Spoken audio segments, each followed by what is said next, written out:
तो स्टार्ट करते हैं, देखते हैं कौन कौन से क्वेश्चन हैं। क्वेश्चन नंबर 1 क्या पूछ रहे हैं, ध्यान दो यहाँ पे। विच among the following nutrient deficiency symptoms is major veins remain green and top veins become short and slender and chlorosis on the new leaf? क्या बात है। तो ये देखो दोस्तों, मैं पहले आपको बताता हूँ, अगर आपने थोड़ा बहुत भी सॉइल साइंस पढ़ा होगा, पीवाईक्यू देखा होगा, तो इतना तो आपको आइडिया होना चाहिए कि भाई क्वेश्चन कहाँ से ज़्यादातर आते हैं। तो प्लांट न्यूट्रिएंट वाला टॉपिक भाई साहब बहुत ज़्यादा इंपॉर्टेंट है, क्वेश्चन आने ही आने हैं वहाँ से, समझ गए। तो उसको बहुत अच्छे से करके जाना। न्यूट्रिएंट कितने टाइप के हैं, ठीक है, न्यूट्रिएंट को एलिमेंट वगैरह के बारे में आप पढ़ रहे हैं तो उनका बाकायदे से डिसऑर्डर वगैरह चेक पढ़ लेना, और क्या क्या फंक्शंस हैं उनके बहुत ज़्यादा इंपॉर्टेंट है, वो पढ़ लेना। डिफिशिएंसी सिम्टम्स और डिसऑर्डर, ये भी ये टेबल उसका हमने बना के दे दिए, वो अच्छे से याद कर लेना, ठीक है। तो यहाँ पे 2-3 हिंट है क्वेश्चन में जिसके थ्रू आप आंसर मार्क कर सकते हैं। क्या बोल रहे हैं, क्लोरोसिस ऑन न्यू लीफ, और यहाँ पे एक चीज़ और है, मेजर वीन्स रिमेन ग्रीन। अब वीन्स तो पता है ना, वीन्स क्या होता है आपको बताता हूँ। देखो ये हमारा क्या है, पत्ता है, 1 मिनट अच्छा वाला पत्ता बनाते हैं। ये है हमारा लीफ, ठीक है, पत्ता बन गया। अब इसमें कौन सी मेजर वीन्स है, ये हमारे मेजर वीन्स जा रही हैं, ठीक है। उसके नसें समझ लो भैया, नसें, ये है नसें उसकी, ये मोटी नस है और ये वाली पतली नस है, ठीक है, ये वाली पतली नस है। तो यही बोल रहे हैं कि भैया मेजर वीन्स रिमेन ग्रीन, जो मोटी नसें हैं इसकी थोड़ी सी हरी हैं, वो हरी हरी हैं। क्लोरोसिस ऑन लीव लीफ, तो 2 हिंट है हमारे पास। अगर आपको यही सिर्फ पता होगा क्लोरोसिस ऑन लीव लीफ किसकी वजह से होता है, तब पर भी आप आंसर मार्क कर सकते हैं। अगर आपको नहीं पता थोड़ा सा समझते हैं, ठीक है। वीन्स समझ गए, हमारी मेजर वीन्स जो हमारी मोटी लाइनें जा रही हैं आपको दिख रही हैं, मोटी मोटी नसें आपकी, ये आपकी मेजर वीन्स हैं, मेन वीन्स हैं, ठीक है। और पतली पतली चीज़ ये आपको दिख रही हैं, इसके बीच में से निकली हैं, तो ये आपकी पतली नस यानी कि माइनर वीन्स, ठीक है। वो मेन्स वीन थी, ये माइनर थी, समझ गए। तो नए पत्ते पे क्लोरोसिस चेक करना हुआ, ठीक है। तो कैसे चेक करेंगे, तो हमको पता है कि भैया इसमें कुछ एलिमेंट जो हैं इसके लिए रिस्पॉन्सिबल साबित होते हैं। अगर हमको चेक करना तो पहले चेक करेंगे वीन्स ग्रीन है कि नहीं है, ठीक है। तो पहला है कि वीन्स रिमेन ग्रीन। अभी हमने बात किया वीन्स क्या होता है, पता है नहीं, इतना इतना तो आइडिया लग गया। और इसमें क्या है कि भैया वीन्स जो हैं रिमेन येलो, तो 2 हैं यहाँ पे। अब इन दोनों में समझना है। अब देखो जब वीन्स रिमेन ग्रीन हो जाती हैं उसमें हमने 2 चीज़ें देखी थी। एक तो जब केवल और केवल मेन वीन्स हरी रह जाए आपकी, जो हमारी मेन वीन्स थी ना, जो पत्ते में मोटी मोटी नसें थी, सिर्फ वही ग्रीन हो, बाकी का पार्ट पीला पड़ जाए। ये किसकी वजह से होता है, ये आयरन की वजह से होता है, Fe, only main veins remain green, ठीक है। अगर नए लिप पे क्लोरोसिस चेक कर रहे हैं और इसमें जो आपका केस है वीन्स रिमेन ग्रीन, जो हमारे नसें हैं पत्तों की, वो अगर वो हरी रह जा रही हैं, बाकी पत्ते में पीलापन आ रहा है, इसमें भी आपके 2 केसेस हैं। सिर्फ अगर आपकी मेन वीन्स रिमेन ग्रीन, अगर मोटी नसें सिर्फ पीली हरी हैं, बाकी पत्ते पीले पड़ रहे हैं, तो आपका वहाँ पे आयरन की डिफिशियंसी होगी, समझ गए। अगर वहाँ पे मेन तो ग्रीन है प्लस माइनर या फिर स्मॉलर, ठीक है, स्मॉलर वीन्स जो हैं वो ग्रीन रह जाएं और बाकी पत्ते पीले पड़ जाएं, तो यहाँ पे किसकी डिफिशियंसी हो रही है, मैग्नीज की, ठीक है, समझ गए। और भैया अकेले पड़े हैं, देखो वीन्स रिमेन येलो, वीन्स जो हैं येलो पड़ गए हैं, बाकी पत्ते हरे हैं, तो किसका कारण है भैया, यहाँ पे सल्फर का। तो ये मेन हैं जो कि आपको नए पत्ते पे देखने को मिलते हैं। अब इनका नाम क्यों आ रहा है यहाँ पे, क्यों आ रहा है भाई साहब, क्यों ये लोग पीलापन क्यों दिखा रहे हैं, पत्तों में डिफिशियंसी आ रही है, क्लोरोसिस वगैरह क्यों आ रही है, क्योंकि इतने ज़्यादा आलसी लोग हैं, जहाँ जाते हैं वहीं बैठ जाते हैं, ठीक है। मतलब कि प्लांट को आपने दे दिया इसको, तो प्लांट में जहाँ जिस पत्ते में जाएंगे वहीं बैठ जाएंगे, कहीं मूव नहीं करते हैं, तो यानी कि इमोबाइल होते हैं, ठीक है। ये प्लांट में इमोबाइल होते हैं, इसीलिए ये क्लोरोसिस वगैरह नए पत्तों पे शो करते हैं। बात समझ में आई। तो यहाँ पे अगर इमेज आपको दिखाता हूँ मैं, ये देखो क्लोरोसिस हो रही है, नए पत्तों की बात हो रही है। क्लोरोसिस में हम लोग देखा कि वीन्स रिमेन ग्रीन, हमारे जो वीन्स हैं, जो नसें हैं पत्तों की, अगर मोटी नसें, केवल मोटी नसें हरी हरी पड़ रही हैं, बाकी चीज़ें पीली दिखा रही हैं आपको ना, सिर्फ मेन वीन आपको ग्रीन दिख रही होगी, बाकी पत्तों में पीलापन दिख रहा होगा। तो ये आपका आयरन की डिफिशियंसी की वजह से क्लोरोसिस हो रही है, ठीक है। अगर वहीं मैग्नीज रोल प्ले करेगा तो देखो यहाँ पे माइनर भी, सॉरी मेन बीन्स भी ग्रीन है और माइनर भी ग्रीन है, दिख रहा है आपको, और कोने कोने आपको क्लोरोसिस दिख रही होगी, पीलापन दिख रहा होगा। तो ये आपके ये मैग्नीज है, ठीक है। और वीन्स रिमेन येलो, तो वीन्स जो हैं येलो हैं, बाकी पत्ते हरे हैं, तो यहाँ पे कौन शो कर रहा है अपनी डिफिशियंसी, सल्फर, ठीक है। सल्फर के थ्रू क्लोरोसिस हो रही है, तो ये आपके सिम्टम्स शो करते हैं। Only veins are yellow, remaining part are green. समझ गए, ये इमेज दिखा के आपको समझा दिया हमने। तो हमने ये भी कंडीशन आपको बता दी। तो अब बताओ आप क्या पूछ रहे हैं, मेजर वीन्स रिमेन ग्रीन, तो मेजर वीन्स रिमेन ग्रीन किस में हो रही है, आयरन की डिफिशियंसी में। तो आंसर क्या होगा भैया, आयरन। आंसर नंबर 1 का, सॉरी ऑप्शन डी जो है करेक्ट है, ठीक है। देखो यहाँ पे क्लोरोसिस तो तीनों शो करते हैं, एमएन मैग्नीज आयरन सल्फर तीनों शो कर रहे हैं, लेकिन कंडीशन क्या बोला कि मेजर वीन्स जो है ग्रीन रह जाती है, top veins become short and slender. ये सारे कंडीशन भी आयरन की डिफिशियंसी में आते हैं। अगर आप सारी चीज़ें पढ़ेंगे उससे फंक्शन वगैरह के बारे में, सिम्टम्स के बारे में और डिसऑर्डर के बारे में, तो चीज़ें आपको समझ में आती हैं धीरे धीरे। समझ गए क्वेश्चन नंबर 1, आंसर समझ गया। हाँ, ये चीज़ें थी, थोड़ा समझाना था मुझे, कैसे अगर आप न्यूट्रिएंट वगैरह अप्लाई कर रहे हैं प्लांट में, तो कैसे वो हर एक पत्तों के पास पहुंचता है, और कुछ जो है एलिमेंट मूव नहीं कर पाते हैं प्लांट में, कुछ एलिमेंट मूव कर जाते हैं, उसके बारे में मुझे थोड़ा समझाना था। अब देखो हमने न्यूट्रिएंट वगैरह दे दिया, एनपीके दे दो आप, ठीक है, एनपीके दे दिया हमने, ठीक है। तो एनपीके का डोज जो है हमने सॉइल में दे दिया। अब रूट्स जो है सॉइल में है प्लांट के, अब क्या करेंगे, वहाँ से न्यूट्रिएंट को धीरे धीरे अब्जॉर्ब करना शुरू करेंगे। तो सबसे पहली प्रक्रिया क्या हो रही है, एब्जॉर्प्शन, ठीक है। तो सबसे पहले न्यूट्रिएंट अब्जॉर्ब होगा, उसके बाद ये सॉइल से प्लांट की तरफ उसके तनों से क्या होगा, ट्रांसलोकेट होगा। सेकंड जो यहाँ पे हो रही है फंक्शंस, वो आपका ट्रांसलोकेशन, ठीक है। तो यहाँ पे न्यूट्रिएंट क्या करेगा, पहले यहाँ मिट्टी में से जाएगा, रूट में से इसके तनों में, ठीक है, देखेगा भाई कहाँ पे ज़रूरत है, अगर यहाँ पे कोई कमी है तो यहाँ पे दे देगा, ठीक है। ऐसे ही हर जगह चेक करेगा, हर जगह जाएगा कि भाई देखो कहाँ पे कमी है, उसको पहुँचाओ, उसको ठीक ठाक करो।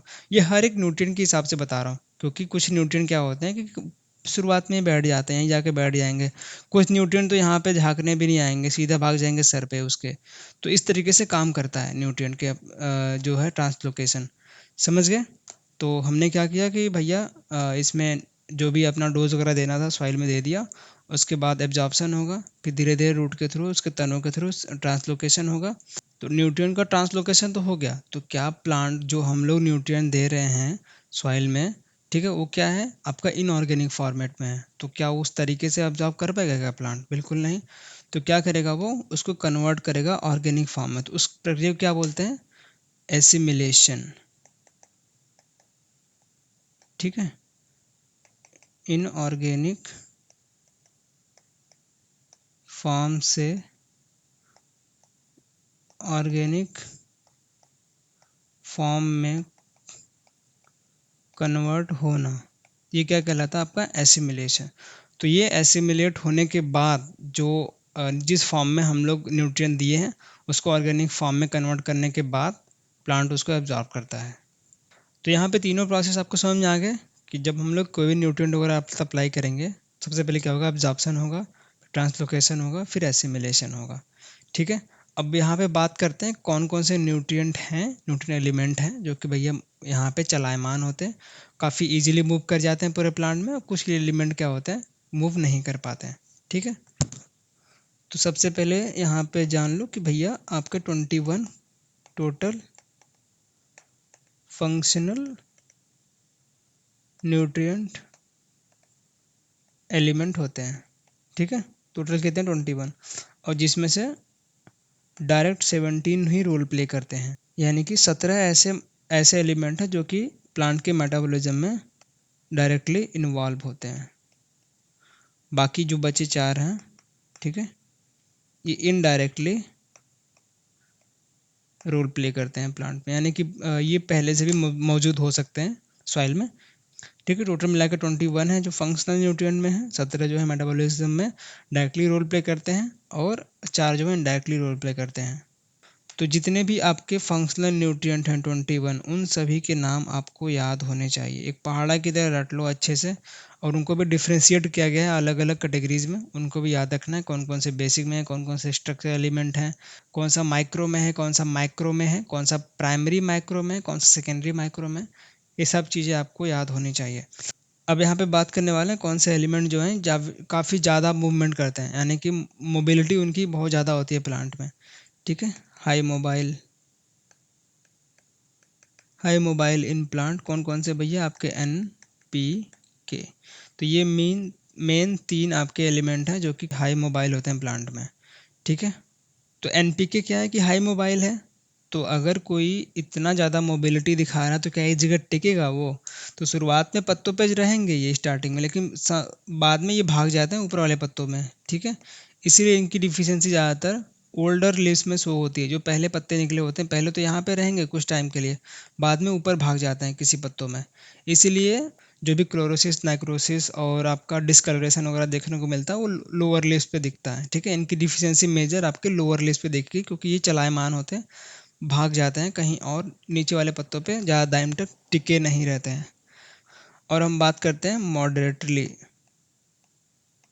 मॉडरेटली मोबाइल, मतलब कुछ हद तक ये मूव कर पाता है, उतना उतना तेज़ी से मूवमेंट नहीं करेगा जितना एनपीके। तो इसमें कौन सा एलिमेंट आता है आपका, जिंक। तो ये एलिमेंट का याद रखना नाम।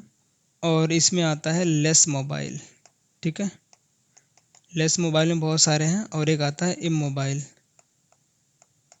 इमोबाइल में तो आपका कैल्शियम और बोरान है, इसका पहले समझ लेते हैं। कैल्शियम और बोरान इनको देते ही आप चढ़ जाएंगे ये प्लांट के टिप पे। तो ये टिप पे होता है ना, बर्ड्स होते हैं आपके प्लांट के, तो प्लांट का टिप जो होता है वहाँ पे जाके बैठ जाते हैं। अगर वहाँ पे कोई डिफिशियंसी वगैरह शो हो रही है तो मतलब इनकी वजह से हो रही है, क्योंकि भैया इनका काम था जाओ आराम से ऊपर बैठो, लेकिन ये लोग क्या किए वहाँ से भाग गए या फिर पहुँचे नहीं पाए।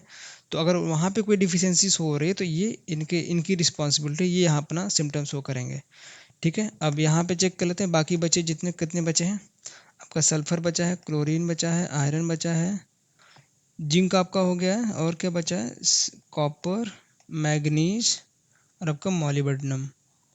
तो ये कुछ एलिमेंट हैं जो कि प्लांट में लेस मोबाइल के कैटेगरीज में आते हैं। तो ये मैं आपको बॉक्स बना देता हूँ भाई साहब, इसको अच्छे से एकदम याद कर लेना, ठीक है। तो ये तो बात हो गई प्लांट के लिए।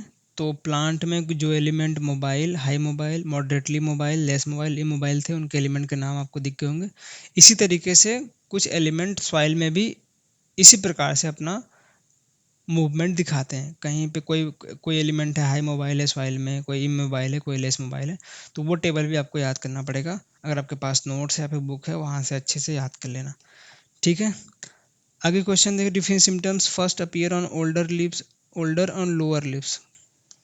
ये तो अभी हमने पढ़ा जो हाई मोबाइल होते हैं, ठीक है। हाई मोबाइल इन प्लांट कौन कौन से एलिमेंट थे, एन, पी और के। अगर ये रहेंगे तो क्या करेंगे, ऊपर भाग जाएंगे, है कि नहीं, प्लांट में ऊपर भाग जाएंगे, ठीक है। वो नीचे दिखेंगे क्या, कभी नहीं दिखेंगे। तो क्या होगा, लोअर लोअर लिव्स पे ये हमेशा सिम्टम्स शो करेंगे, या फिर ओल्डर लिव्स से हमेशा सिम्टम्स शो करेंगे। तो अगर आपको ऑप्शन में इन तीनों में से कोई दिखता है तो आंसर करेक्ट हो जाएगा। ऑप्शन बना लो आप लोग, यहाँ पे बना दे ऑप्शन। देखो ए आपका क्या मान लो, क्लोरीन मान देते हैं, बी में आपका सल्फर, सी में आपका आयरन, और डी में आपका, और पी के मान लो, पी मान लो, ई में आपका के मान लो, और एफ में आपका बोथ डी एंड ई, ये आपका आंसर हो जाएगा, ठीक है। तो इस तरीके से क्वेश्चन फ्रेम हो गया। आंसर ये आया हुआ क्वेश्चन है, मैंने खुद से ऐड किया भाई, ये आ चुका है क्वेश्चन, समझ गए। क्वेश्चन नंबर 6, ठीक है। आगे देखते हैं क्वेश्चन नेक्स्ट है, इसी पे आधारित है क्वेश्चन। देखो यहाँ पे सिंपल वही क्वेश्चन है जो हमने बात किया। विच of the following is not a micro nutrient. हाँ ये चीज़ें देखो समझो, हमारे पास हमने अभी क्या बात करा, 21 फंक्शनल है, 17 जो है डायरेक्टली इन्वॉल्व होते हैं मेटाबॉलिज्म में प्लांट के। अब इसमें भी अलग अलग चीज़ों से कैटेगराइज किया गया है। आपको बताते हैं, देखो ये आपका माइक्रो और माइक्रो दोनों में फ़र्क समझो। ये जो है प्लांट में अधिक मात्रा में पाया जाता है, ठीक है। माइक्रो मतलब कि बहुत ही छोटा, माइक्रो थोड़ा सा उससे थोड़ा सा बड़ा, यानी कि ज़्यादा मात्रा में मिलने वाला, ठीक है। लगभग 50 ppm से ज़्यादा अगर अवेलेबल दे रहा है तो माइक्रो में आएगा, अगर लेस देन 50 ppm तो ये आपका माइक्रो में आएगा, ठीक है। तो यहाँ पे देखो क्वेश्चन क्या पूछ रहे हैं, नॉट अ माइक्रो न्यूट्रिएंट, यानी कि माइक्रो नहीं है तो माइक्रो में आएगा। तो माइक्रो में कौन कौन से हैं, माइक्रो को भी दो तरीके से कैटेगराइज किया गया है। पहला है आपका प्राइमरी, ये है माइक्रो की बात हो रही है, माइक्रो मत समझना, प्राइमरी और सेकेंडरी, ठीक है। प्राइमरी में कौन कौन से हैं भैया, प्राइमरी में कौन कौन से हैं, CHONP, ये आपके प्राइमरी में आ गए, प्राइमरी माइक्रो न्यूट्रिएंट। सेकेंडरी में CAMGS, ये आपके आ गए किसमें, सेकेंडरी माइक्रो न्यूट्रिएंट। ये किसमें हो रही है, माइक्रो की बात हो रही है, ठीक है। माइक्रो में CHONPK, ये आपका प्राइमरी माइक्रो न्यूट्रिएंट, और सेकेंडरी में आपका CAMGS। अब क्या पूछे, नॉट माइक्रो न्यूट्रिएंट, यानी कि माइक्रो न्यूट्रिएंट कौन सा है, माइक्रो का नाम बता दें आपको, अगर इसमें ही आपको याद होगा तो बता लेंगे आप इजीली। देखो कौन सा है, ZN दिख रहा है, कहीं नहीं दिख रहा है। MN दिख रहा है, नहीं है। Fe दिख रहा है, नहीं है। Cu दिख रहा है, नहीं है भाई। NN ही तो है, नाइट्रोजन ही तो है जो माइक्रो न्यूट्रिएंट में है। अगर क्वेश्चन और डिफिकल्ट बनाना होता तो कैसे बनाता एग्जामिनर, कि पूछता कि भाई विच of the following is not a secondary micro nutrient, ठीक है, और ये भी ऑप्शन देता, तब आपको थोड़ा सा कन्फ्यूजन क्रिएट होगा भाई प्राइमरी सेकेंडरी कौन सा है। तो इस तरीके से आपको याद रखना है कौन सा प्राइमरी कौन सा सेकेंडरी, ठीक है। समझ गए यहाँ तक। तो जिनके पास अभी नोट्स वगैरह है, आपके पास अपना नोट्स वगैरह बनाया है आपने, तो माइक्रो न्यूट्रिएंट का जो टॉपिक है, जो अलग अलग माइक्रो में है माइक्रो में है, तो उनको थोड़ा सा रिवर्स करके एक बार अच्छे से याद कर लेना, ठीक है। अगर क्वेश्चन वहाँ से घुमाता है, क्वेश्चन यहीं से आने हैं, लेकिन थोड़ा अगर घुमाता है, लैंग्वेज वगैरह घुमाएगा, तो आप पकड़ पाएँ, ठीक है। तो अच्छे से करके जाना एग्जाम में। आगे देखते हैं, तो आगे कुछ क्वेश्चन है न्यूट्रिएंट के फंक्शन के ऊपर है। जैसे यहाँ पे क्या पूछा है कि क्लोरोफिल फॉर्मेशन के लिए कौन सा न्यूट्रिएंट हेल्प करता है, और अगला क्वेश्चन किस पे है कि component of protein and chlorophyll, कौन सा न्यूट्रिएंट है जो कि प्रोटीन एंड क्लोरोफिल का कंपोनेंट है और एमिनो एसिड फॉर्मेशन के लिए रिक्वायरमेंट होता है उसका। अब देखो दोनों क्वेश्चन आप तभी कर पाएंगे जब सारे न्यूट्रिएंट का जो मेन न्यूट्रिएंट है उनका आपको फंक्शंस पता होने चाहिए, ठीक है। ये सुंडा के बुक में दिया हुआ है, आप वहाँ से पढ़ सकते हैं, और हमने बहुत अच्छा टेबल बना के दे दिया है। जैसे कि आपका न्यूट्रिएंट है, न्यूट्रिएंट के नाम है, डिसऑर्डर है, और डिफिशियंसी सिम्टम्स है, और उनके फंक्शंस है, ठीक है। तो नाइट्रोजन के बारे में बोला जा रहा है, क्या फंक्शन है, essential for amino acid, protein, nucleic acid and RNA DNA and chlorophyll के कंपोनेंट ये माना जाता है nitrogen. Promote dark green colour, vegetation growth and delay fruit ripening. तो ये कुछ इसके मेन मेन इंपॉर्टेंट फंक्शंस हैं, ठीक है। तो क्वेश्चन में यही पूछ रहे हैं कि भैया प्रोटीन और क्लोरोफिल का कंपोनेंट कौन सा है, आपका नाइट्रोजन है, जो कि अमीनो एसिड फॉर्मेशन में हेल्प करता है, ठीक है। क्वेश्चन नंबर, ये नंबर नहीं डाला मैंने, तो आंसर ये होगा नाइट्रोजन इसके लिए। और इसके लिए बताइए विच न्यूट्रिएंट हेल्प क्लोरोफिल फॉर्मेशन। अब फॉर्मेशन की बात हो रही है तो यहाँ पे दो कन्फ्यूजन आएगा आपको, क्योंकि आपने सुना होगा कि आयरन और मैग्नीशियम दोनों हेल्प करते हैं क्लोरोफिल फॉर्मेशन के लिए। तो यहाँ पे दोनों ऑप्शन है, तो थोड़ा सा गलती हो सकता है, ठीक है। क्योंकि जब आप DK दास जी की बुक पढ़ेंगे तो दोनों में दिया हुआ है कि iron help in formation of chlorophyll. तो मेन कंपोनेंट क्या है, सबसे ज़्यादा मदद कौन करता है क्लोरोफिल फॉर्मेशन में, वो न्यूट्रिएंट आपका आयरन है। अगर आप एग्ज़ाम हॉल में बैठे हैं और आप भूल गए कि भाई अलग अलग न्यूट्रिएंट के फंक्शन क्या हैं, ठीक है, फिर भी आप क्वेश्चन देख के आंसर मार्क कर सकते थे। जैसे कि पूछा जा रहा है कि क्लोरोफिल फॉर्मेशन में कौन सा न्यूट्रिएंट हेल्प करता है। क्लोरोफिल फॉर्मेशन क्यों होता है प्लांट में, अगर आप ये जानते होंगे कि भाई ये पिगमेंट है, प्लांट के पत्तों पे होता है, जो कि सनलाइट को एब्जॉर्ब करता है और जिसके थ्रू प्लांट में फोटोसिंथेसिस क्रिया होती है, ठीक है, जिसके थ्रू पत्ते हरे भरे दिखते हैं। अब पत्ते हरे भरे कब दिखेंगे, जब वहाँ पे आयरन प्रेजेंट होगा, ठीक है। आयरन प्रेजेंट होगा यानी कि वही हेल्प करेगा इसको क्लोरोफिल फॉर्मेशन में। हमने अभी पीछे क्या देखा, इतना तो ज्ञान है आपको कि भाई क्लोरोसिस क्यों फॉर्म होता है, नए पत्तों पे क्लोरोसिस हमने देखा कि आयरन की कमी की वजह से होता है ना। तो आयरन की कमी हुई तो वहाँ पे पत्तों में पीलापन आएगा ही आएगा, और क्लोरोफिल फॉर्म हो रहा है तो मतलब कि पत्तों को हमको हरा भरा रखना है।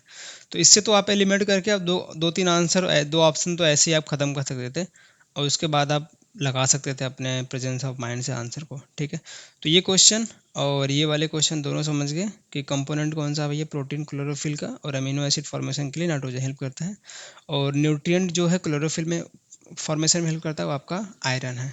ठीक है, आगे कौन से क्वेश्चन है, which soil is most commonly found in hills and Gangetic plain. तो यहाँ पे थोड़ा सा सॉइल वाला पार्ट आ गया कि अलग अलग टाइप के बारे में आपको बताने वाला हूँ मैं। तो क्वेश्चन क्या पूछ रहे हैं, एल्केलाइन सॉइल जो है कौन सी स्टेट में सबसे ज़्यादा मात्रा में पाया जा रहा है। तो ऐसे बहुत सारे स्टेट हैं जहाँ पे जो साल्ट इफेक्टेड सॉइल हैं काफ़ी बुरी तरीके से प्रभाव डाले हुए हैं, इसीलिए वहाँ पे उतनी जो पैदावार वगैरह है वो उतनी अच्छी देखने को मिलती नहीं है, क्योंकि ये बहुत ही गंदे ऐसे सॉइल हैं जिनका पीएच जो है थोड़ा सा ही बढ़ गया। आपको पता होगा पीएच स्केल अगर थोड़ा सा भी डिफर हुआ तो हमारे जो प्लांट हैं वो ग्रो नहीं कर पाते हैं। तो मेन सूटेबल जो पीएच माना जा रहा है 6.5 से 7.5 के बीच में, अगर इसके बीच में क्रॉप अगर आप ग्रो करते हैं तो ये वेजिटेशन के लिए बहुत ही अच्छा पीएच माना जा रहा है। ठीक है, अब इसमें वेरी कर रहा है भाई कौन से क्रॉप के लिए कितना चाहिए। अब इसके ऊपर अगर जा रहे हैं, ठीक है, बहुत सारे क्रॉप सर्वाइव नहीं कर पाते, कुछ स्पेसिफिक क्रॉप हैं उस रीजन के लिए जहाँ पे वो ग्रो किया जाता है, नहीं तो आपका वीड्स वगैरह ही ग्रो करते हैं यहाँ पे अधिकतर। ठीक है, हर एक प्लांट सर्वाइव नहीं कर पाते, वैसे इधर भी। तो 7 के 7.5 के ऊपर आ जा रहे हैं, 7 आपका क्या है, न्यूट्रल है। ठीक है, उसके ऊपर आपका एसिडिक, सॉरी इधर है बेसिक, इधर का बेसिक है, और इधर आ रहे हैं तो आपका एसिडिक। ठीक है, एसिडिक सॉइल। और एल्केलाइन सॉइल हमारा किस में लाई करता है, इस वाले रीजन में, ये आपका एल्केलाइन। ठीक है, इसको हम लोग क्या बोलते हैं, सोडिक सॉइल, सोडिक या फिर ब्लैक ब्लैक सॉइल। ठीक है, और इसका पीएच जो होता है वो 8.5 से ज़्यादा होता है। ये होता है मेन कुछ की पॉइंट एल्केलाइन सॉइल के बारे में। इसको सोडिक सॉइल या फिर ब्लैक सॉइल भी बोलते हैं। अगर ये एल्केलाइन है तो इसको और भी क्या बोल सकते हैं, नॉन सेलाइन सॉइल। तो इसके नाम है ये सारे जिसको हम पहचानते हैं। तो इसका पीएच क्या है, 8.5 से ज़्यादा है, और जो कि इस रेंज में आने वाला है हमारा। और जितने भी सेलाइन सॉइल है, जो हमारी सेलाइन सॉइल है, ठीक है, वो अ, जिनका पीएच 8.5 से कम होगा, जो कि इस तरफ आपका लाई करेंगे, तो ये आपके साल्ट इफेक्टेड सॉइल में आते हैं, जो कि हर एक प्लांट यहाँ पे सर्वाइव नहीं कर पाता है। ठीक है, तो वही पूछ रहे हैं कि एल्केलाइन सॉइल की मात्रा कौन सी स्टेट में सबसे ज़्यादा है। तो इसका आंसर हो जाएगा आपका उत्तर प्रदेश। ठीक है, यूपी करेक्ट आंसर है। अब किसी भी सॉइल में एल्केलिनिटी बढ़ने का क्या मतलब है कि वहाँ पे सोडियम परसेंटेज की मात्रा यानी कि साल्ट की मात्रा काफ़ी ज़्यादा बढ़ रही है। तो हमारा जो सरफेस है सॉइल का, जहाँ पे पानी वगैरह की कमी है, मान लो आपके यहाँ पे बारिश हो रही है लगभग 500 से 900 mm की, तो यानी कि बहुत ज़्यादा बारिश हो नहीं रही है, जो भी बारिश हो रही है वो इवापोरेट बहुत जल्दी हो जा रही है। ठीक है, तो इसकी वजह से जो सोडियम आयन होता है ज़मीन के अंदर वो आके सॉइल सरफेस पे एक्यूमुलेट हो जाता है, यहाँ पे सरफेस पे जमा हो जाता है। ठीक है, ठीक इसी प्रकार से आपका सेलाइन सॉइल में भी जब बारिश वगैरह हुई सॉइल सरफेस पे, वहाँ पे पानी जमा हुआ, और पानी को बहने का इरिगेशन की सिस्टम उतनी अच्छी नहीं, ड्रेनेज वगैरह अच्छा नहीं है, जो भी पानी था वहाँ से इवापोरेट हो गया बाद में। ठीक है, जो पानी गिरा था। अब देखो यहाँ पे जो सॉइल आपको दिखेगी सफ़ेद सफ़ेद करके जमा हो जाती है, पूरा सॉल्ट जो है एक्यूमुलेट हो जाता है सॉइल के सरफेस पे, और ये आपको इसे हमने रेह रेह के नाम से भी जानते हैं। ये इसमें साल्ट कंटेंट ज़्यादा है। तो बहुत पहले 2001 में, 2002 में, 2003 में, तो पहले वो साबुन वगैरह उतना प्रचलन नहीं था, तो इसी से लोग क्या करते थे, जो अपने कपड़े होते थे धोबी वगैरह, इसी से साफ करते थे। ये साल्ट कंटेंट ज़्यादा है तो जितने भी गंदगी वगैरह रहती है उसको धोने में काम आती है, तो रेह का इस्तेमाल करके कपड़े वगैरह साफ़ होते थे। तो जिनको थोड़ा बहुत आइडिया होगा तो आप समझ रहे होंगे। तो सेलाइन सॉइल और एल्कलाइन सॉइल कैसे एक्यूमुलेट हो रहा है, कैसे वो फॉर्म हो रहा है, इसके बारे में समझ गए। यहाँ पे हमने एक चार्ट भी डाल दिया है कि भाई जो रेंज है हमारा पीएच का अलग अलग सॉइल के लिए, उसके बारे में। ठीक है, तो स्लाइटली एसिडिक और natural ideal condition most of the plant. ठीक है, ये आपका रेंज दिया गया है 5.5 से और 7 तक। ठीक है, उसके बाद ये रेंज रख रहे हैं एसिडिक सॉइल के लिए जहाँ पे पीएच काफ़ी लो हो रहा है। तो न्यूट्रल के बाद जो भी आपका रेंजेस हैं वो एल्कलाइन सॉइल में आएंगे, यहाँ की बेसिसिटी काफ़ी ज़्यादा हो रही है। ठीक है, यहाँ से आइडिया लग गया आपको रेंजेस के बारे में पीएच के। ये एग्जैक्ट नहीं है, मैं आगे बता दूंगा, तीनों का कंपेरिजन दिखा दूंगा आपका एल्केलाइन, सेलाइन और एसिडिक सॉइल में क्या क्या डिफरेंसेस होते हैं। ठीक है, इसको याद रखने की जरूरत नहीं, बस आइडिया देने के लिए बताया था। आगे देखते हैं क्वेश्चन क्या पूछ रहे हैं। Which soil is most commonly found in hills and Gangetic plain. तो गैंगेटिक प्लेन के रीजन में कौन सा सॉइल सबसे ज़्यादा पाया जाता है, मोस्ट कॉमनली पाया जाता है? Silt loam, silt loam soil, black soil, clay loam soil, laterite soil, या फिर नन ऑफ दीज। अब देखो थोड़ा सा क्वेश्चन को एक एक लेयर अंदर लेके गया एग्जामिनर, किस तरीके से समझो।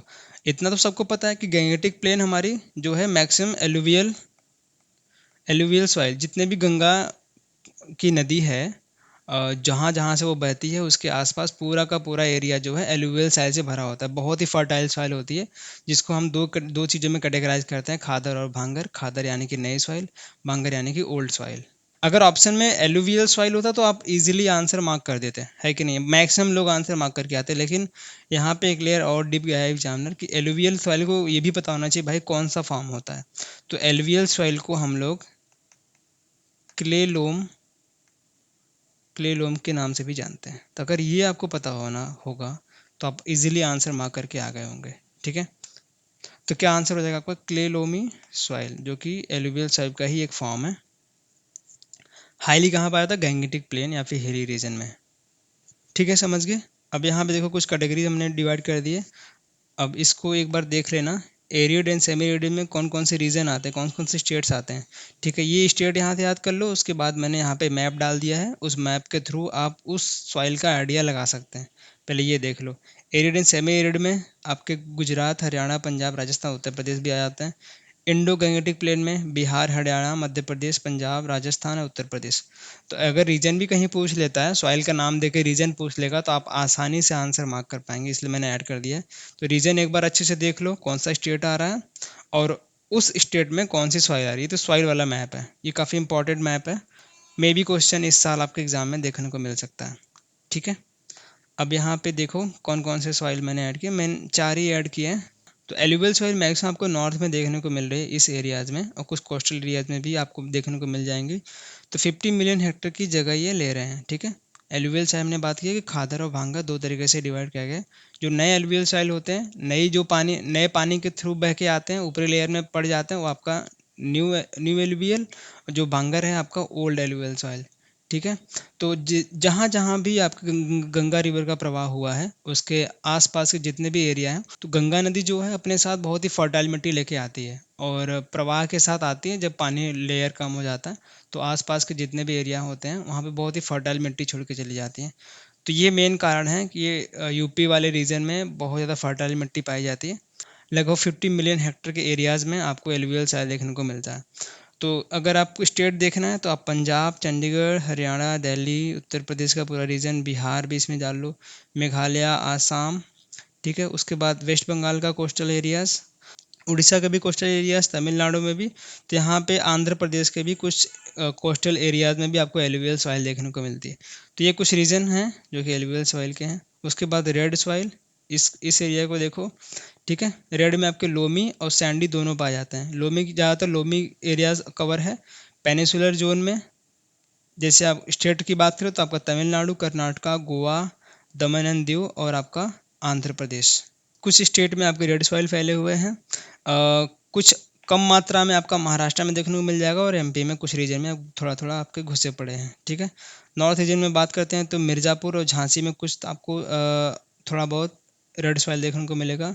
और नॉर्थ ईस्टर्न रीजन में आसाम, मेघालय, मिजोरम, त्रिपुरा और अरुणाचल प्रदेश में भी कुछ सॉइल ये आपके दिख रहे होंगे, रेड सॉइल आपको देखने को मिल रहे हैं। ठीक है, तो ये कम मात्रा में है। मैक्सिमम पूछे तो भैया आपका पेनिसुलर जोन, तमिलनाडु, कर्नाटका, गोवा, दमन दीव और आंध्र प्रदेश में मैक्सिमम मात्रा में आपके रेड सॉइल पाए जाते हैं।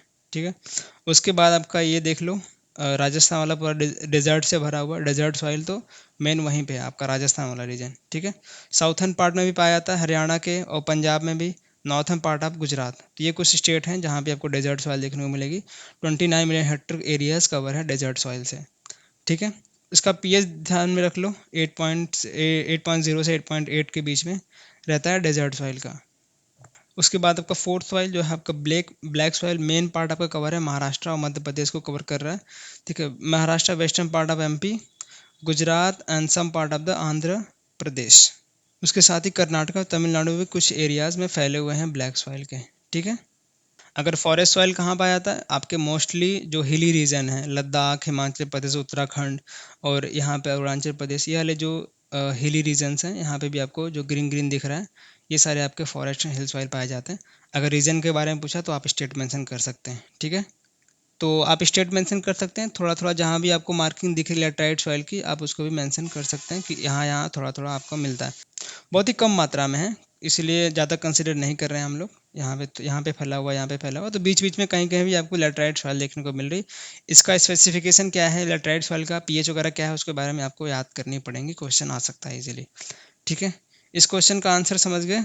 Clay loamy soil alluvial Gangetic plain में मैक्सिमम पाया जाता है। इसी तरीके से हर एक सॉइल का मेन पार्ट याद रखना, उसका फॉर्म याद रखना और आंसर मार्क करके आप आ जाएंगे। इसका स्क्रीनशॉट लेना ले लो, काफ़ी इंपॉर्टेंट है ये टेबल, ये ग्राफ। आगे बढ़ते हैं, क्वेश्चन नंबर 4 तो नहीं है, आगे हमने बहुत सारे क्वेश्चन कर दिए। अब पूछ रहे हैं what is the pH of acidic soil. अभी हमने देखा पीएच पता है हमें, अगर हमारा पीएच 7 है न्यूट्रल, उसके नीचे रहा तो पूरा एसिडिक। कौन सा आंसर मैच कर रहा है? लेस देन 7.5, यही दिख रहा है क्या? 6.5 ये भी हो सकता है, लेकिन मैक्सिमम याद रखो कि अगर लेस देन 7 रहा पीएच आपका, तो आपका एसिडिक सॉइल में आएगा। बस आंसर मैच नहीं कर रहा, कोई बात नहीं, बस ये याद रखो। ठीक है, हाँ यहाँ पे ये ग्राफ है, इससे भी आइडिया लगा सकते हैं आप। अभी हमने बात किया जो मेजर क्रॉप ग्रो करने के रीज़न है यही है। तो कुछ क्रॉप हैं जैसे कि राइस को लगभग ऑप्टिमम पीएच 5 से 6.5 चाहिए। मिलेट्स है तो सही है, वो भी 5 से 6.5 पे ग्रो हो जाएगा। ओट्स है तो 5 से 7.5 चल जाएगा। मेज, सोरगम, वीट, बार्ले की बात करते हैं तो 6 से 7.5 पीएच उसको चाहिए ऑप्टिमम। तो मेजर क्रॉप इसी के बीच में है। ठीक है, 5 और 7.5 के बीच में ही मेजर जो हमारे क्रॉप्स होते हैं, ऑयल सीड हो गया आपका, सीरियल्स, पल्सेस वगैरह हो गए, तो इसी पे ग्रो होते हैं। अगर जहाँ पीएच लेस देन 4.5 हुआ, ठीक है, वहाँ पे टॉक्सिसिटी हो जाएगी कुछ आयन की, जहाँ पे सॉइल जो है एसिडिक हो जाएगा और बहुत सारे प्लांट वहाँ पे मर जाएंगे, वहाँ पे साल्ट का एक्यूमुलेशन वगैरह हो जाएगा, उतनी अच्छी की न्यूट्रिएंट नहीं प्राप्त होगी। तो इसलिए हमारा मेन जो रेंज रहता है साढ़े क्रॉप ग्रोइंग का 5 से 7.5 के बीच में हम रखते हैं। ठीक है, अगर इसके आगे चले गए तो एल्कलाइन सॉइल, जहाँ पे बेसिसिटी बढ़ रही है, क्षारीयता बढ़ रही है, पीएच वहाँ पे बढ़ रहा है, कुछ आयन की डिफिशियंसी आपको देखने में मिलेगी, इसलिए वहाँ पे क्रॉप भी सर्वाइव नहीं कर पाते। ठीक है, ये चार्ट एक बार ध्यान से देख लेना, आपको इजीली समझ में आ जाएगा। आगे देखते हैं क्या क्वेश्चन पूछ रहे हैं। तो मैक्सिमम क्वेश्चन मैंने उसी एरिया से ऐड किए हैं, मैंने धुल धुल के निकाले हैं कि भाई आपको पता लगे कि ये जो पार्ट है एग्जाम में काफ़ी ज़्यादा पूछा आता है। ऐसे यहाँ पे पूछ रहे हैं एल्कली सॉइल का पीएच आपको बताना है। तो एल्कली सॉइल जो है हमारे पास, जहाँ पे साल्ट का एक्यूमुलेशन बढ़ गया है, बेसिसिटी बढ़ रही है, तो वहाँ पे पीएच भी क्या होगा, बढ़ जाएगा। तो जो रेंज रखी गई है इसके लिए 8.5 से ज़्यादा पीएच की रेंज रखी गई है। ठीक है, तो यहाँ पे मैंने कंपेरिजन भी डाल दिया है, देख लो सेलाइन सॉइल एल्कलाइन सॉइल में क्या डिफरेंसेस हैं, उनके बारे में एक बार देख लो, कुछ डाटा मैंने ऐड किया हुआ है। अगर एग्जामिनर का मूड हुआ तो डायरेक्टली क्वेश्चन यहाँ से फ्रेम हो सकता है, बहुत ही बेहतरीन क्वेश्चन फ्रेम हो सकता है। किस तरीके से? 4 चीज़ें इसमें से निकाल देगा। ठीक है, 4 चीज़ें निकाल के रख देगा ऑप्शन, सॉरी क्वेश्चन में, उसके बाद ऑप्शन रखेगा 5 ऑप्शन। अब उसमें कन्फ्यूज हो जाएंगे आप, अगर आपको नहीं पता होगा अलग अलग डिफरेंस उनके बारे में। सॉल्युबल सॉल्ट का कंसनट्रेशन सेलाइन सॉल्ट में बात करते हैं तो क्या होता है, ग्रेटर और इक्वल टू 1%। और यही बात करते हैं अगर हम एल्कलाइन सॉइल में, तो लेस देन 1% होता है। ठीक है, पीएच हमने देख लिया क्या होता है पीएच भैया, आपका 8.5 से कम होता है एल्कलाइन सॉइल में, जो कि बेसिक है। यहाँ पे पीएच बढ़ेगा, 8.5 से ज़्यादा है। ईएसपी क्या है? एक्सचेंजेबल सोडियम परसेंटेज, जो कि 15% से कम होता है, लेस देन 15%। यहीं पे एल्कलाइन सॉइल में ईएसपी जो कि एक्सचेंजेबल सोडियम परसेंटेज यहाँ पे बढ़ जाता है, 15% ज़्यादा हो जाता है। एसी की बात करते हैं, इलेक्ट्रिक कंडक्टिविटी जो है मिली मोल पर सेंटीमीटर में दिया हुआ है, 4 से ज़्यादा होता है। एसी की बात करते हैं तो 4 से कम होता है। यूनिट याद करने की ज़रूरत नहीं है, बस नंबर याद रखो। ठीक है, वाइट एल्कली सॉइल बोलते हैं इसको, क्योंकि हमने देखा था जब ये एक्यूमुलेट होकर सरफेस पे जमा हो जाते हैं तो वो सफ़ेद कलर की पट्टी आपको दिखती है पूरे सफ़ेद सरफेस पे। तो पूरे दूर से भी देखते हैं तो चमकती हुई दिखाई देती है, सिल्वर सिल्वर जैसे।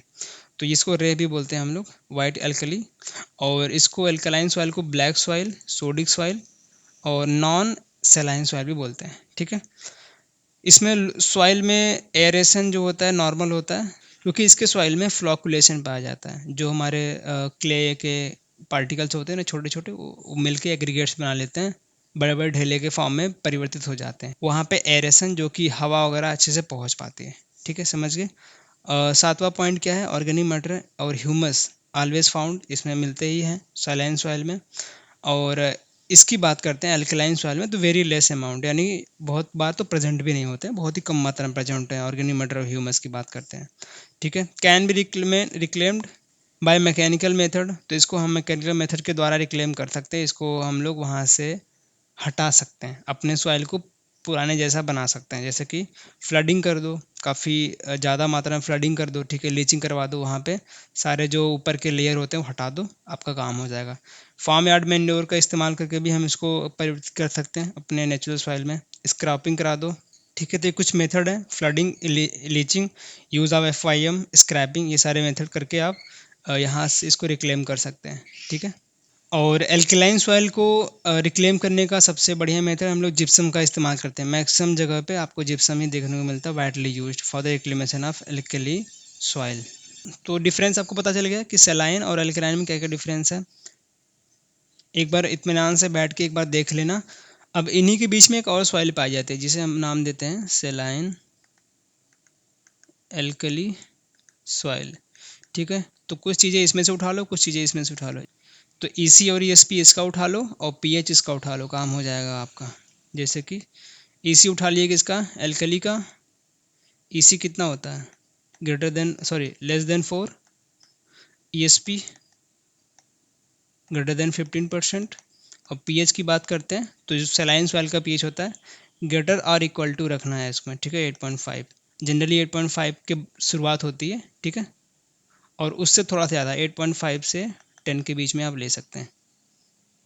तो ये रेंज रखना है सेलाइन एल्कली सॉइल का pH का। ठीक है, और एक और यहाँ पे सॉइल है, इसके बारे में थोड़ा सा ध्यान दे दो। एसिडिक सॉइल, इसका pH भैया लेस देन आपका 7, क्योंकि एसिडिक जैसे ही जाएगा pH ऐसा घटेगा। Mostly found in hilly areas, कुछ आपके सम ह्यूमिड और सम ह्यूमिड एरियाज हैं, वहाँ पे आपको दिखेगा। आसाम, त्रिपुरा, वेस्ट बंगाल, उड़ीसा और केरला के कुछ रीजन है। ठीक है, इसका मेन रीज़न क्या है, हाई रेनफॉल और use of acid forming fertiliser. तो ये मेन रीज़न है एसिडिक सॉइल फॉर्म होने का। तो जहाँ पे बहुत ज़्यादा बारिश हो रही है, या तो आपने एसिड फॉर्मिंग फर्टिलाइज़र का इस्तेमाल किया है, उसकी वजह से आपकी सॉइल एसिडिक हो जाएगी। रिक्लेम कैसे करना है, इसको हटाना कैसे है, इसको मिटाना कैसे है, इसको परिवर्तित कैसे करना है, यूज़ ऑफ लाइम, तो लाइम का इस्तेमाल करिए, या फिर कुछ उसके सुटेबल वाले क्रॉप राइस ग्रो करिए, या फिर टी लगाइए। ठीक है, तो ये कुछ मेथड हैं जो कि एसिडिक सॉइल से आप निजात पा सकते हैं। और हमने बात कर लिया सेलाइन सॉइल के बारे में, alkaline soil, alkaline saline soil और एसिडिक सॉइल के बारे में। ठीक है, क्या इसका pH हो जाएगा, एल्कली सॉइल का pH क्या है, greater than 8.5। Answer number D correct है इसका। ठीक है, समझ गए, आगे बढ़ते हैं। क्वेश्चन नंबर 12 क्या पूछ रहे हैं, which among the following is an example of amide fertiliser. तो ये क्वेश्चन पिछला पार्ट से एंड हुआ था, तो कुछ लोगों ने आंसर बता दिया था कमेंट में कि भाई यूरिया इसका करेक्ट आंसर है। तो यूरिया ही क्यों है, क्योंकि भैया हमने याद कर लिया कि एमाइड फर्टिलाइजर में यूरिया और कैल्शियम साइनाइड CaCN2 ये दोनों जो हैं एमाइड फर्टिलाइजर हैं। ये क्यों है ये नहीं पता मुझे, मैंने रट लिया है बस, मैं ये मार के आऊँगा। अब बाकी क्यों नहीं है, देखो डायमोनियम फास्फेट, क्या ये नहीं है एमाइड फर्टिलाइजर, बिल्कुल नहीं है, क्योंकि एमाइड फर्टिलाइजर होने के लिए उसमें NH2 ग्रुप पाया जाना होना जरूरी है। जैसे यूरिया का क्या डिफिनेशन सॉरी फार्मूला है, NH2CO NH2, ये फार्मूला है। तो यहाँ पे दो एमाइड ग्रुप लग रहे हैं। ठीक है, एमाइड ग्रुप कंटेन कर रहा है तो आपका एमाइड फर्टिलाइजर में आएगा, ऐसे आपका यहाँ पे है। तो क्या DAP, MAP और ये क्या आपका सल्फेट ऑफ पोटास SOP, इसमें नहीं है एमाइड ग्रुप के कंपाउंड, बिल्कुल नहीं है भाई साहब। आप फॉर्मूला निकाल के देख लेना। DAP में अगर पूछेगा तो परसेंटेज पूछेगा किसका, P2O5 का। ठीक है, और नाइट्रोजन परसेंटेज पूछेगा। ऐसे आपका MAP है तो MAP में भी आपको यही पूछेगा, P2O5 सॉरी क्या है फॉस्फोटिक है ना, तो हाँ P2O5 परसेंटेज और नाइट्रोजन परसेंटेज पूछेगा। और सल्फेट ऑफ पोटास SOP है तो इसमें भी आपका सल्फेट परसेंटेज और P2O5 का परसेंटेज पूछेगा। अब यहाँ पे है तो यूरिया का सबको पता है कि भाई यूरिया में नाइट्रोजन कितना होता है, 46% होता है। ठीक है, और कैल्शियम साइनाइड में नाइट्रोजन कितना होता है, 21%। तो ये परसेंटेज याद रखना। इसी तरीके से आपका एमओपी, एमओपी में भी कोई भी एमाइड ग्रुप नहीं है, क्या होता है, मेरोट ऑफ पोटास, एमओपी, जिसको हम लोग पोटेशियम क्लोराइड के नाम से भी जानते हैं। क्या फार्मूला है, KCl, पोटेशियम क्लोराइड। इसमें क्या पूछेंगे, इसमें पूछेंगे डायरेक्टली आपका KO, कैल्शियम ऑक्साइड का परसेंटेज बताओ कितना होता है, लगभग 60% लगभग इसमें होता है। तो एमओपी आपका जो जिसको आपका पोटेशियम क्लोराइड बोलते हैं, इसमें पोटेशियम ऑक्साइड की मात्रा लगभग 60% होती है, मैक्सिमम इसी चीज़ से बना होता है। ठीक है, ऐसे आपका डीएपी में पूछ लेगा, डीएपी में P2O5 की मात्रा बताओ कितनी होती है, लगभग 46%। और नाइट्रोजन कितना होता है, नाइट्रोजन परसेंटेज कोई पूछे तो बता देना 18% होता है। ठीक है, एम ए पी का लिख लो, एम ए पी का भी लिख लो, M A P muriate of potash कितना होता है, P2O5 कितना होता है, P2O परसेंटेज लगभग 52%। और यहाँ पे नाइट्रोजन पूछ ले तो नाइट्रोजन परसेंट पूछ ले कितना बताओगे, 11%। सॉरी, इसको मैंने म्यूरेट ऑफ पोटास बोले, लेकिन ये है आपका मोनो अमोनियम फास्फेट। ठीक है, ठीक है, याद रखना, ये आपका म्यूरेट ऑफ पोटास है जिसको हम पोटेशियम क्लोराइड बोलते हैं। और इसमें एसएसपी होता है, इसमें क्या बोलते हैं इसको, सल्फ सिंगल सुपर फास्फेट। अगर इसमें आपको पूछ ले P2O5 की मात्रा बताओ, तो लगभग आपका 16% बता के आ जाना। ठीक है, single super phosphate, mono ammonium phosphate, diammonium phosphate, sulphate of potash और यूरिया के बारे में मैंने आपको बता दिया। एक बार ध्यान से देख लो क्या मैंने बोला, और इसको एक बार स्क्रीनशॉट भी लेके रख लो, आपके पास नोट्स वगैरह है तो आराम से वहाँ से याद कर। तो मैंने इसका टेबल भी आगे ऐड किया हुआ है, यहाँ पे देखो ये टेबल मैंने डाल दिया। ये देखो डीएपी कितना होता है, यहाँ पे अलग अलग न्यूट्रिएंट कंपाउंड है, P2O5 कितना होता है, नाइट्रोजन परसेंट कितना होता है, हर एक फर्टिलाइजर का मैंने केमिकल फार्मूला और उनके नाम दे दिए। तो काफ़ी इंपॉर्टेंट टेबल है। परसेंटेज तो पूछने जाने हैं, क्योंकि यहाँ पे यूरिया का परसेंटेज पूछा गया है, भाई यूरिया में नाइट्रोजन परसेंटेज पूछा गया है, और भी जो कुछ उदाहरण हैं उनके भी नाइट्रोजन परसेंटेज पूछे गए हैं। तो इंपॉर्टेंट टेबल है, याद कर लेना आप आराम से। बाकी ये चीज़ें देख बताना था आपको।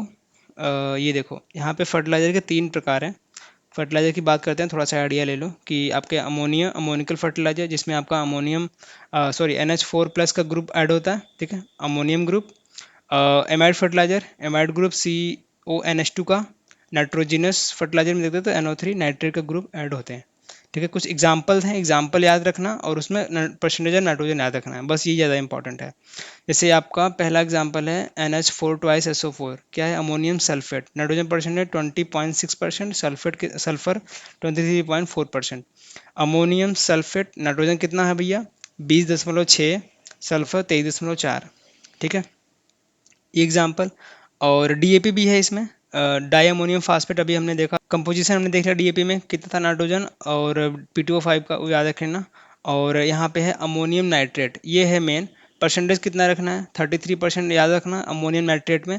और नाइट्रेट ग्रुप में आपके 2 फर्टिलाइजर और हैं, ASN और कैन। ASN क्या है, अमोनियम सल्फेट नाइट्रेट, और कैन से आपका क्या होता है, calcium ammonium nitrate. Calcium ammonium nitrate को हम लोग किसान खाद, नाइट्रोचाल्क और नाइट्रोडोलोमाइट के नाम से भी जानते हैं। ठीक है, यहाँ पे फार्मूला भी लिख दिया है हमने, इसका भी फार्मूला एक बार याद कर लेना।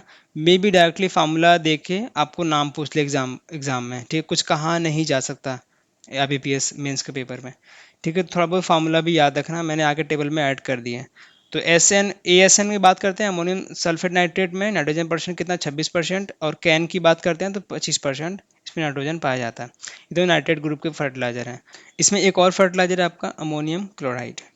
ठीक है, तो ये कुछ एग्जाम्पल मैंने आपको बता दिए, ammonium sulphate, ammonium nitrate, ammonium chloride और डीएपी आपके अमोनिकल फर्टिलाइजर में आते हैं, उनकी ये परसेंटेज बता दिए। अब दूसरा आपका एमाइड फर्टिलाइजर, अभी हमने देखा एमाइड ग्रुप कनेक्टेड होते हैं, कंटेन करता है ये। एग्जाम्पल है यूरिया और कैल्शियम साइनाइड। यूरिया का फार्मूला ये है, नाइट्रोजन परसेंट बता दिया। और कैल्शियम साइनाइड में आपका जो नाइट्रोजन परसेंट 21 होता है और कैल्शियम की मात्रा 39% होती है। हाँ, और ये जो एमाइड फर्टिलाइजर है, हम सभी किसी भी क्रॉप में हम इस्तेमाल कर सकते हैं। और रही बात सॉल्युबिलिटी की, तो ये तीनों जो हैं वाटर सॉल्युबल होते हैं। ठीक है, याद रखना। और नाइट्रोजन फर्टिलाइजर की बात करते हैं, NO3 माइनस नाइट्रेट के ग्रुप जो ऐड होते हैं, जैसे कैल्शियम नाइट्रेट हो गया और सोडियम नाइट्रेट, ये 2 एग्जांपल हैं, याद रखना। कैल्शियम नाइट्रेट में नाइट्रोजन परसेंट पूछे कितना बताओगे, 15/5% बता देना। और सोडियम नाइट्रेट में नाइट्रोजन परसेंट की पूछे तो कितना बताना, 16% बता देना। इसको भी हर एक क्रॉप में यूज़ करते हैं, लेकिन एक्सेप्ट पैडी में छोड़कर हम सभी क्रॉप में इसका इस्तेमाल कर सकते हैं। किसका, नाइट्रोजिनस फर्टिलाइजर। समझ में आ गया, कोई दिक्कत नहीं है। एक बार और मैं बताता हूँ, फर्टिलाइजर में 3 टाइप है, अमोनिकल, एमाइड, नाइट्रोजिनस। ठीक है, अमोनिकल फर्टिलाइजर, एमाइड फर्टिलाइजर और नाइट्रोजिनस फर्टिलाइजर। अमोनिकल फर्टिलाइजर जिसमें आपका भैया अमोनिया का ग्रुप ऐड हो, NH4+ आपको मिलना ही मिलना है। ठीक है, कौन सा हो गया, ammonium sulphate, ammonium nitrate, ammonium chloride. Percentage देख लिया आपने, समझ गए। अमोनियम नाइट्रेट में 2 और फर्टिलाइजर हैं, ASN और कैन। परसेंटेज देख लिया आपने। उसके बाद second number amide fertiliser, amide group connected है, CONH2 ग्रुप। कौन से एग्जाम्पल है, यूरिया, कैल्शियम साइनाइड। परसेंटेज हमने देख लिया। ठीक है, उसी तरीके से तीसरा नाइट्रोजन फर्टिलाइजर, नाइट्रेट ग्रुप मिलेगा आपको, calcium nitrate, ammonium nitrate, sorry sodium nitrate और कैल्शियम नाइट्रेट। ठीक है, समझ गए। आगे देखते हैं क्वेश्चन नंबर, इसका आंसर था option number D. Question number 13, what is the nitrogen content in CAN fertiliser. क्या बात है, अभी हमने देखा कैल्शियम अमोनियम नाइट्रेट जो कैन फर्टिलाइजर है आपका, किसान खाद जिसे बोलते हैं। आई थिंक नाबार्ड वगैरह में पूछा गया कि भाई किसान खाद किसे और बोलते हैं, तो 4 ऑप्शन दिए गए थे, MOP, DAP, कैन, ASN। तो उस तरीके से क्वेश्चन भी बने हुए हैं। ठीक है, नाइट्रोचाल्क और नाइट्रोडोलोमाइड भी बोलते हैं। परसेंटेज हमने क्या देखा, अभी 25% पाया जाता है। अभी हमने देखा ना यहाँ पे, ये देखो, ये है आपका कैन फर्टिलाइजर और नाइट्रोजन परसेंटेज 25%। ठीक है, समझ गए। और हाँ, ये मैंने टेबल ऐड कर दिया। तो ये फर्टिलाइजर के नाम है, उनके फार्मूला हैं, nitrogen percentage P2O5 phosphorus, potash, और कैल्शियम परसेंटेज सल्फर क्लोरीन। तो जिसमें जो है, पहले नाइट्रोजन याद कर लेना, कुछ और याद हो ना हो, लेकिन नाइट्रोजन परसेंटेज जरूर याद होना चाहिए सभी में। तो इसको याद करने की जिम्मेदारी आपकी है, समझ गए। आगे देखते हैं क्वेश्चन नंबर 14, क्या पूछा गया है, which of the following is known as fertiliser tree. अब ये क्वेश्चन आई थिंक 2024 में ही आया था। फर्टिलाइजर ट्री किसे बोलते हैं। अब जिनको इसका ही मतलब पता होगा कि फर्टिलाइजर ट्री किसे बोलते हैं, तो आंसर बताने में दिक्कत होगी उसको एग्जाम में, बिल्कुल नहीं होगी। तो ऐसे ट्री भाई जो आपके सॉइल में फर्टिलिटी बढ़ाए, स्ट्रक्चर अच्छा करे, सॉइल का स्ट्रक्चर बढ़िया करे, ऑर्गेनिक मैटर वगैरह इंक्रीज हो। तो ऐसे कौन से ट्रीज हैं जो ये सारे जो काम करते हैं। क्या आपका मैंगो काम कर पाएगा, मैंगो ट्री। हाँ, क्या लगता है आपको, मैंगो लगा दो उसके बाद आपको यूरिया का डालने की जरूरत नहीं पड़ती, ऐसा होता है क्या, बिल्कुल नहीं होता। तो मैंगो तो ऐसा नहीं है फर्टिलाइजर ट्री में के अंडर में आएगा। और बनाना, बनाना ऐसा कोई क्रॉप है, लगता है कि भाई बनाना लगाने के बाद हमारी सॉइल की फर्टिलिटी बहुत ज़्यादा अच्छी बढ़ जा रही है, ऑर्गेनिक मैटर अच्छे से मिल रहे हैं। तो क्या बनाने का क्रॉप ऐसा करता है कि सॉइल हेल्थ बढ़ा दे अपनी, तो बिल्कुल नहीं करता। तो क्या ये फर्टिलाइजर ट्री है, बिल्कुल नहीं है। पाइन तो भैया उतने बड़े क्रॉप भी नहीं होते, ना उनकी बड़ी झाड़ियाँ होती है, ना तने होते हैं, ना कुछ होता है। ठीक है, तो पाइनएप्पल तो बिल्कुल कैंसिल होना चाहिए देखते ही भाई, ये फर्टिलाइजर ट्री में नहीं आने वाला। ठीक है।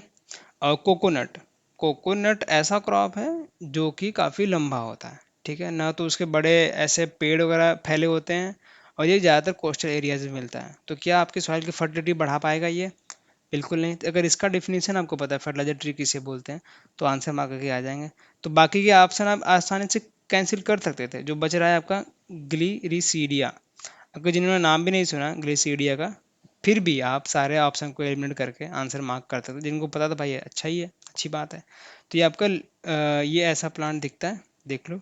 ए लॉन्ग साइड जो आपके मेन क्रॉप होते हैं ना, उनके साथ ही हम ग्रो करते हैं, जो आपके ऐसे क्रॉप होते हैं फर्टिलाइजर ट्री होते हैं। तो ग्लिरिसीडिया का हम लोग ज़्यादातर सेड ट्री, ठीक है, जो हमारे मेन क्रॉप है उसके बाजू बाजू में हम एज अ फेंस के रूप में, एज अ फेंस मतलब समझते हैं, जो हम लोग जाली वगैरह लगाते हैं ना, उसके बदले हम इसी पेड़ को लगा देते हैं। तो ये अपना फर्टिलाइजर ट्री का काम करता है।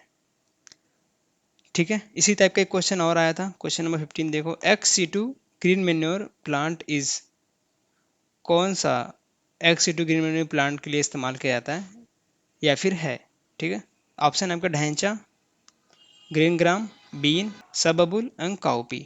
अब जो लोग बहुत ही स्मार्ट हैं, जो लोग अच्छी पढ़ाई किए हैं, तो भाई वो तो कंफ्यूज जाएंगे बिल्कुल ही, कि भाई बोलेंगे भाई हमने ढांचा भी पढ़ा है ग्रीन मेन्योर क्रॉप में, प्लांट में, ग्रीन ग्रीन ग्राम भी है ग्रीन मेन्योर प्लांट में, बीन भी है, सब अबूल भी है, काउपी भी है।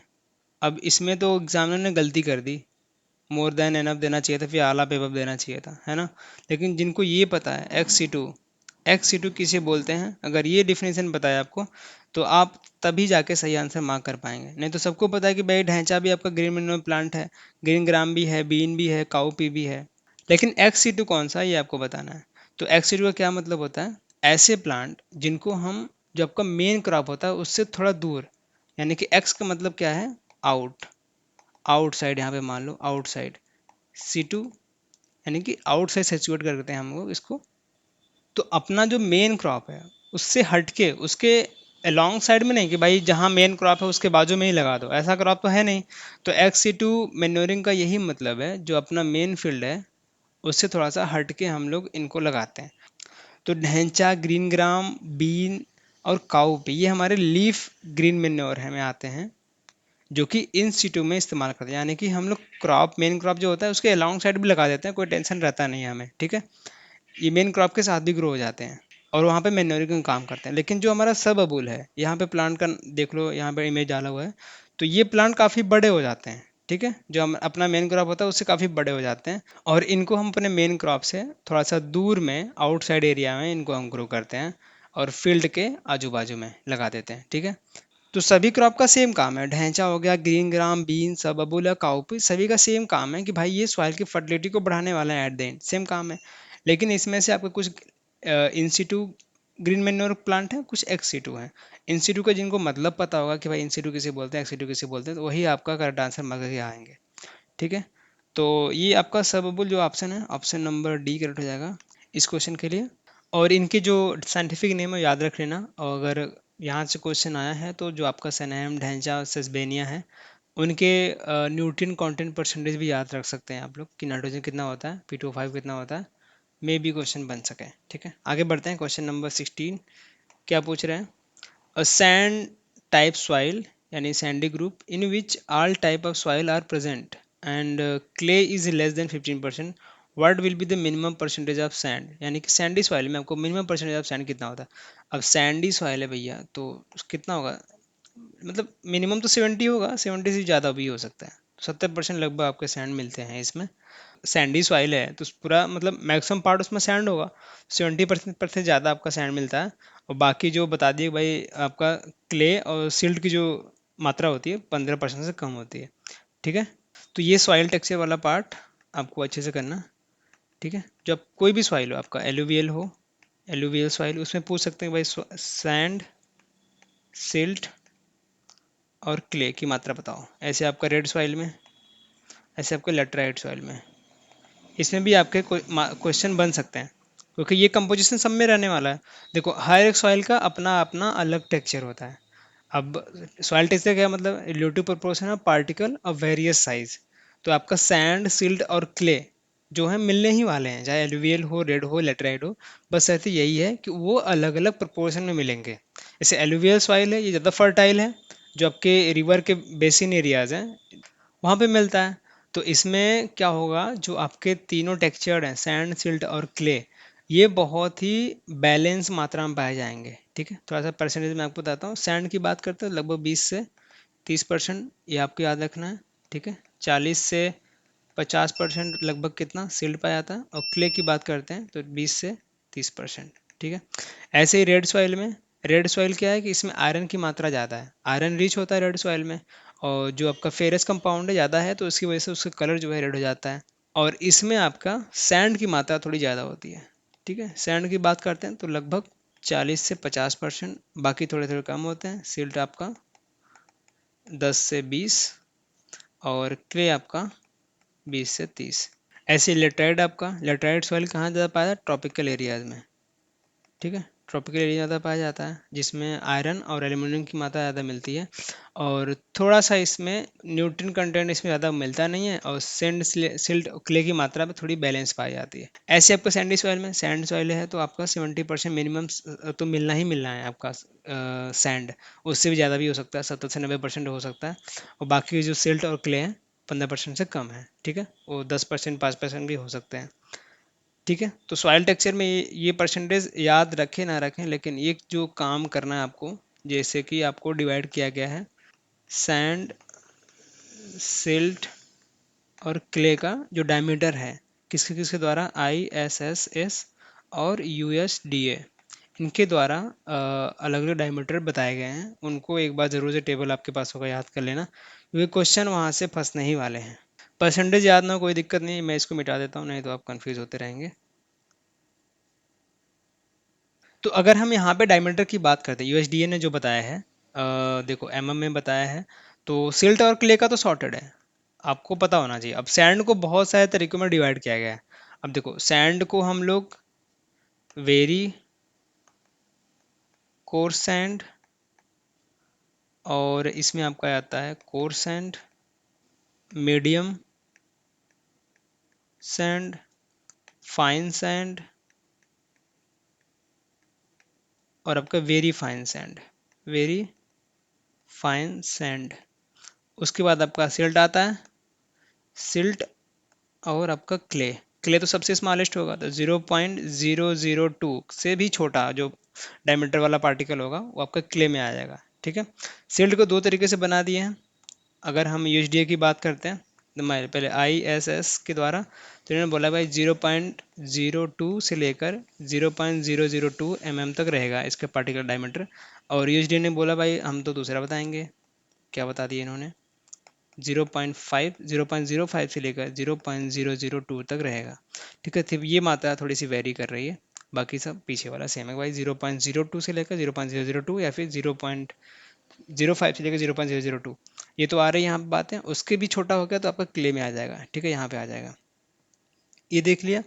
अब इनको जो सैंड को अलग अलग नामों से डिवाइड किया गया है वो थोड़ा सा मैं आपको बताता हूँ। देखो वेरी कोर सैंड होगा तो लगभग 2 से 1, कोर सैंड 1 से 0.5, मीडियम की बात करते हैं 0.5 से कितना, 0.025, ठीक है। फाइन सैंड की बात करते हैं तो क्या डायमीटर आएगा, 0.025 से 0.10, ठीक है। वेरी फाइन सैंड की बात पूछें तो 0.10 से 0.05, उसके बाद आपका सिल्ट आ जाता है, उसके बाद क्ले आ जाता है, ठीक है। तो आपके पास नोट्स वगैरह होगा तो एक बार जरूर से इसको रिवाइज कर लेना, ठीक है, समझ गए। अगर यहाँ पे आपको पूछे तो साइज देख के बता सकते हैं कि नहीं, किसका साइज ज़्यादा बड़ा होगा। अगर साइज में ऑर्डर पूछ लेगा तो क्या बताएंगे भाई, सैंड सबसे ज़्यादा, उसके बाद सिल्ट, उससे सबसे छोटा आपका क्ले, ठीक है। तो ये साइज का ऑर्डर हो जाएगा। अगर आपको पूछ ले कि भाई वाटर होल्डिंग कैपेसिटी बता दो, तो यहाँ पे थोड़ी सी चीज़ें उल्टा हो जाती हैं। ये किसके इसके अकॉर्डिंग है भैया, साइज का ऑर्डर है ये, ठीक है, ये साइज का ऑर्डर बता दिया। अगर आपको पूछ ले कि वाटर होल्डिंग कैपेसिटी बता दो, तो ये थोड़ा सा उल्टा कर देना, क्ले की कैपेसिटी ज़्यादा, उसके बाद सिल्ट, उसके बाद सैंड, ठीक है। मिट्टी में पानी रुकता है क्या, बिल्कुल नहीं रुकता, तो भाई वो सबसे कम होगा उसमें। तो ये वाटर होल्डिंग कैपेसिटी के अकॉर्डिंग है, ये साइज के अकॉर्डिंग है, ऑर्डर बता दिए, ठीक है। क्वेश्चन नंबर 16 का समझ गए। Question number 17, property which enable a clay soil to take up water to form a mass that can be deformed into any shape and maintain the shape even after the deformation pressure is removed। तो proper directly आपको definition दिया गया है किसका, plasticity का। मुझे पता नहीं है कि वहाँ पे क्ले था कि नहीं था एग्जाम हॉल में जब क्वेश्चन अपीयर हुआ होगा। अगर जिनको क्ले दिख गया होगा एग्जाम हॉल में, भाई क्ले के बारे में पूछा जा रहा है, तो उसके पास एक बहुत अच्छी प्रॉपर्टी होती है जिसके उसको बोलते हैं प्लास्टिक। तो क्या क्ले क्या होता है, प्लास्टिक होता है। अगर क्वेश्चन में भी यही बोल रहा है कि भाई उस किसकी किसी भी सॉइल को अगर हम फोर्स लगाकर किसी भी शेप में बदल देते हैं और फोर्स वहाँ से हटा लेते हैं, फिर भी वो उसी शेप में रहता है, यानी कि प्लास्टिसिटी उसकी अच्छी है, ठीक है। यानी कि उसमें प्लास्टिक वाले गुण पाए जा रहे हैं। तो बस यही आपको याद है। तो यहाँ पे डायरेक्टली डिफिनीशन पूछा गया और ऑप्शन में नाम दे दिया गया है। अगर एग्जामिनर चाहता तो यहाँ पे डायरेक्टली सॉइल का भी नाम दे सकता था कि भाई ये किस सॉइल की प्रॉपर्टी है, सैंड की है, सिल्ट की है, क्ले की है। तो इसमें भी जिनको पता होगा आंसर इस आंसर मार करके आ गए होंगे। तो क्ले सॉइल वही है जो जो मिट्टी के बर्तन बनते हैं ना, जो कुम्हार मिट्टी का बर्तन बनाता है, तो फोर्स वगैरह लगा कर वो किसी भी शेप में बनाता है, दिए बन जाते हैं, गुल्लक बन जाता है। तो किसी भी तरीके से वो बना देगा, लेकिन जब फोर्स हटता है, जब वो ड्राई हो जाता है तो उसी शेप में रह जाता है, ठीक है, रिजिड हो जाता है वो। तो यहाँ पे इजीली आंसर मार्क कर सकते थे आप। प्लास्टिसिटी का डिफिनेशन दिया गया है, आपको ये भी नहीं पता है कि भाई मान लो प्लास्टिसिटी मुझे नहीं पता है, अब एलिमिनेशन मेथड लगाते हैं। कंप्रेसिबिलिटी, सॉइल की कंप्रेसिबिलिटी की प्रॉपर्टी क्या बोलती है कि भाई ऐसी सॉइल जिसको हम कंप्रेस कर पाएँ, यानी कि soil has tendency to compact under the pressure. तो सॉइल को प्रेशर लगाकर उसको कॉम्पैक्ट कर सकते थे। तो क्या ये डिफिनेशन मैच कर रहा है जो हमारा दिया हुआ है? ऐसे ऑप्शन बी में देखिए, पोरोसिटी। पोरोसिटी आप सभी जानते हैं कि भाई पोर स्पेस जो भी अवेलेबल है हमारे सॉइल के अंदर उसको बोलते हैं पोरोसिटी। ये भी सॉइल की प्रॉपर्टी है। लेकिन सॉइल में जो आपके क्या है, पोर स्पेस हैं, जहाँ पे वाटर और एयर होल्ड करता है। तो इसका कोई मतलब निकल रहा है हमारे डेफिनेशन से? बिल्कुल नहीं निकल रहा है। और आपका परमिएबिलिटी, सॉइल की परमिबिलिटी कैसे पता करते हैं? इसको जानना है तो आपको पता करना पड़ेगा कि भाई उस सॉइल में वाटर और एयर क्या आसानी से मूव कर पा रहे हैं। अगर कर पा रहे हैं तो सॉइल की परमेबिलिटी अच्छी है, अगर नहीं कर पा रहे हैं तो परमेबिलिटी खराब है। तो ये भी हमारा डेफिनेशन मैच नहीं हो रहा। ठीक है, तो एक ही है प्लास्टिसिटी जो सॉइल की प्रॉपर्टी है। इसको हम लोग फोर्स लगाकर किसी भी शेप में डिफॉर्म कर दो, और डिफॉर्मेशन फोर्स अगर हटाने पे वो उसी शेप में रहता है। ठीक है, maintain the shape even after the deformation pressure is removed. Option number D correct हो जाएगा इस 17 नंबर क्वेश्चन का answer. Option number D plasticity. ठीक। Question number 18, what is the pH value of alkali soil? तो देखो alkali soil का pH, और एक क्वेश्चन और है ईसी। ईसी पूछा गया था किसका? सेलाइन एल्कलाइन सॉइल का। तो ये काफ़ी एक ही साल में दो क्वेश्चन आए थे, ये टेबल है। अब आपका लक बहुत अच्छा रहा तो मे बी आपके भी एग्ज़ाम में क्वेश्चन यहाँ से बन सकते हैं। अब बाकी के टाइम पे दूसरे का पीएच पूछ ले, ईएसपी परसेंटेज, या फिर ईसी पूछ ले, तो एक बार देख लेना कि क्या होता है। ईसी क्या होता है? सेलाइन सॉइल का 4 से ज़्यादा होता है, एल्कलाइन सॉइल के 4 से कम होता है। ईएसपी की बात करते हैं परसेंटेज में, अगर सेलाइन सॉइल का ईएसपी 15 से कम होता है, 15% से कम होता है, एल्कली सॉइल का 15% से ज़्यादा होता है। पीएच की बात करते हैं, सेलाइन में बताया था कि भाई 8.5 से कम। वो हमेशा से अपने माइंड में रखना।